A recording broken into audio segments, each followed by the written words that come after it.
Bon, moi, qu'est-ce qui se passe dans mon affaire? J'ai découvert un réseau affairiste mafieux.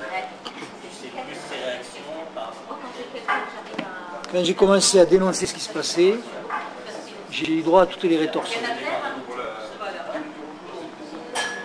On me poursuit pour dénonciation calomnieuse, on oublie de poursuivre les gens que je dénonce. Je me constitue partie civile en audience contre un ex-commissaire de police, Sikoski, condamné pour faux en écriture privée et corruption. Je me constitue partie civile. Ce policier a détourné 20 000 fichiers personnels, encaissé 600 000 €. La condamnation dérisoire, 3% du butin encaissé. C'est le genre de choses qui est à peine admissible. Moi derrière, qu'est-ce qui se passe? Je me présente à l'audience, je sors du tribunal, j'étais avec 5 personnes, Sikoski se précipite sur moi, je me fais tabasser. J'attends pour déposer. Au lieu que ce soit Sikoski qui est poursuivi, il trouve des avocats pour faire des faux témoignages, les policiers qui falsifient les procédures. Pourquoi? Parce que j'ai dénoncé un huissier corrompu, parce que j'ai dénoncé des juges corrompus qui étaient intervenus dans une affaire d'un associé de Sikoski pour une histoire de vol de courrier.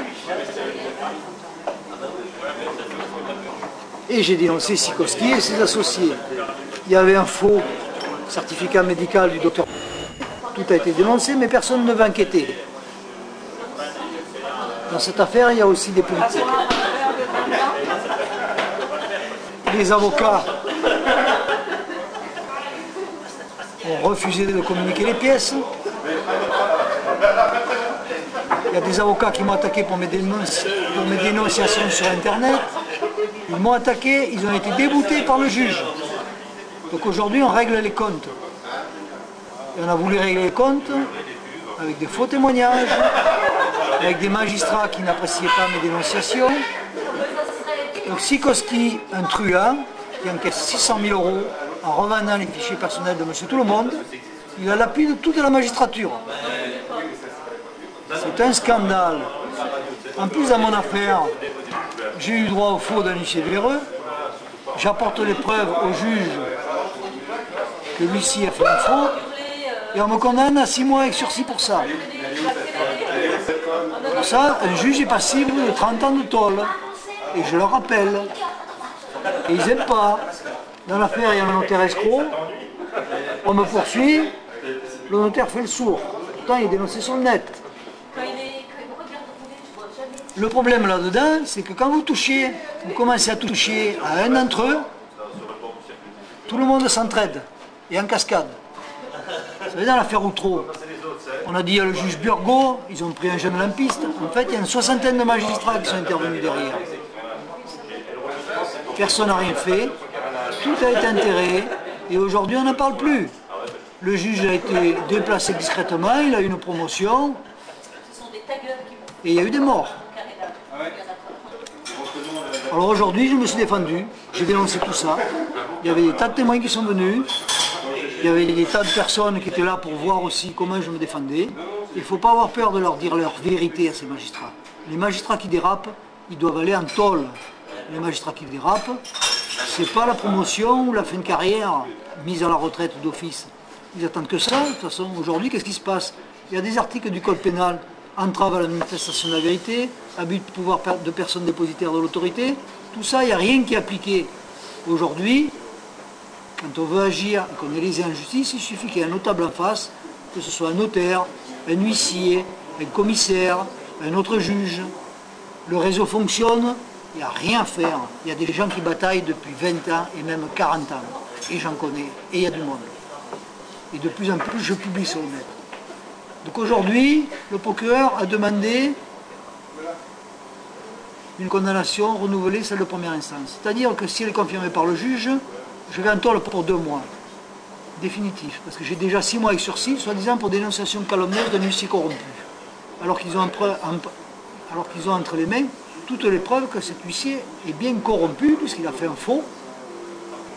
Il a marqué sur procès verbal, c'est-à-dire auditionné par la police, il a déclaré qu'il avait utilisé quelqu'un, un des associés de Sikowski, condamné à 20 jours d'arrêt. Il a condamné à l'avoir utilisé pour son intervention, mais il a oublié de le marquer sur le procès verbal. Ça constitue un faux.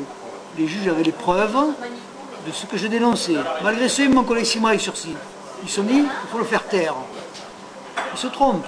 Je les ai prévenus aujourd'hui. Je leur ai dit, même si je prends 2 mois, monsieur, quand je serai dehors, c'est vous qui allez être sur mon site. Et vous risquez 30 ans de tôle. Vous le savez. Quand vous êtes magistrat et que vous avez toutes les preuves entre les mains de ce que je dénonce, c'est à vous de faire la part du vrai et du faux. Et je leur ai dit, n'oubliez pas, vous jugez au nom du peuple et au nom des confrères, et pas au nom des confrères corrompus. Vous jugez au nom du peuple. Et j'ai bien insisté. On va voir ce qu'ils vont décider.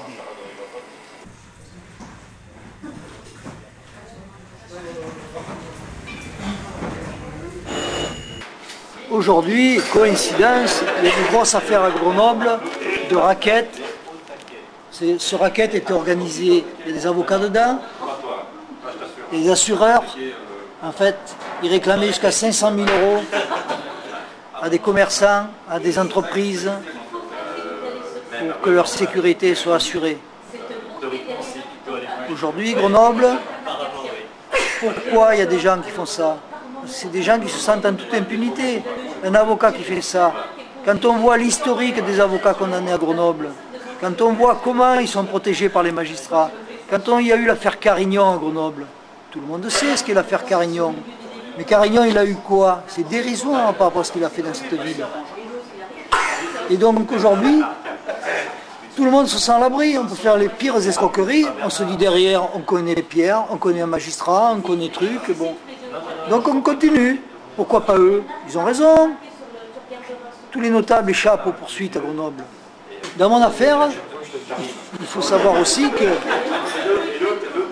la femme de Sikowski est décédée 2 mois avant sa dénonciation. Elle était au Conseil général de l'Isère. Elle a une délégation de signature signée par André Valigny.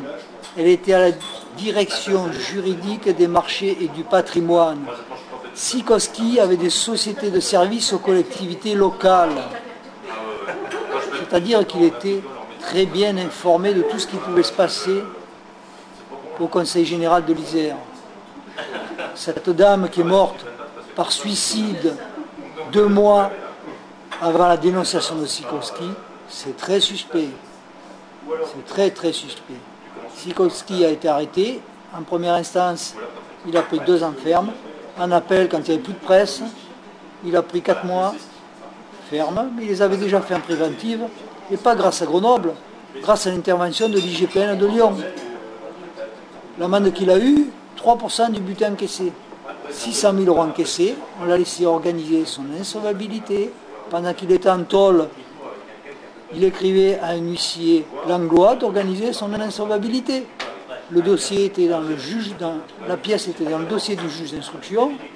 La juge d'instruction ne fait rien. Elle arrête l'enquête. Il faut savoir aussi que dans cette affaire, celui qui a payé Sikowski 600 000 €, c'est la société ATER, à Montbazon. Une société d'enquête, recouvrement. Cette société est passible de lourdes sanctions pénales. Elle a 20 000 fichiers volés au minimum, parce que c'est la période de 17 mois. 20 000 fichiers volés personnels des gens, des fichiers confidentiels. Ça constitue du recel. Le recel est imprescriptible. C'est-à-dire que même aujourd'hui, n'importe quel magistrat peut poursuivre la société ATER pour recel.